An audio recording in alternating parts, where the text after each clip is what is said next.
Voici comment l'Algérie parraine le terrorisme au Mali. C'est le titre de l'édito du magazine américain Newslooks qui révèle le rôle d'Alger au sein de plusieurs organisations terroristes dans le nord à sa frontière avec le Mali. À travers notamment le profil de deux leaders terroristes, Ammari Seifi et Riyad Agrali, il est démontré comment l'Algérie s'implique dans diverses organisations terroristes qui sévissent dans la région du Sahel, en apportant financement et protection à leurs leaders.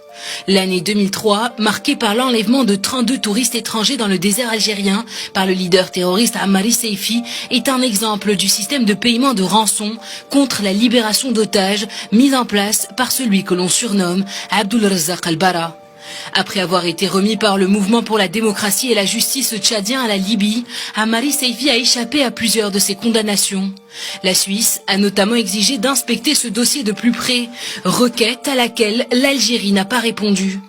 Ammari Seifi serait responsable de dizaines d'enlèvements et vivrait actuellement en Algérie sous la protection de l'armée. Newslooks précise qu'Ammari Seifi a même été entre 1990 et 1993 le chef de la garde personnelle de l'ancien ministre de la Défense algérienne, le général Khaled Nezzar. L'autre personnage dévoilé est Riyad Agrali. Terroriste aux multiples casquettes, Riyad Agrali est né à Tinzaouaten, une petite ville algérienne frontalière avec le Mali. Diplomate, chef rebelle séparatiste ou encore médiateur dans les prises d'otages, il est le leader du mouvement terroriste Ansar ad-Din. Un mouvement qui bénéficie d'un soutien financier et militaire de l'Algérie, comme le mentionne le journal libanais Al-Akhbar, qui met en exergue la préméditation des services de renseignement algériens. L'Algérie et le Mali partagent près de 1300 km de frontières communes et Alger considère la région de l'Azawad comme une menace sécuritaire avec l'émergence d'organisations sécessionnistes parmi les Touaregs algériens, ce qui l'amène à alimenter le conflit armé dans la région.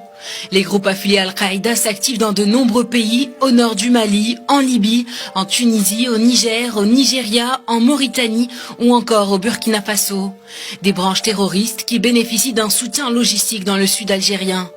Depuis 2012, l'organisation Al-Qaïda au Maghreb islamique compte plusieurs branches, parmi elles l'émirat de la région du Sahara, Ansar ad-Din, le Front de libération du Massina ou encore le groupe Ansar al-Islam au Burkina Faso et une organisation syndicale appelée Al-Mourabitoun qui comprenait à la fois le bataillon Mouled Tahoumoun et le Jama'at Tawhid wa Jihad en Afrique de l'Ouest, témoins d'une lutte pour l'emplacement de l'émirat de l'Union entre Mokhtar Belmokhtar et Abou Adnan al-Sahraoui, des terroristes affiliés au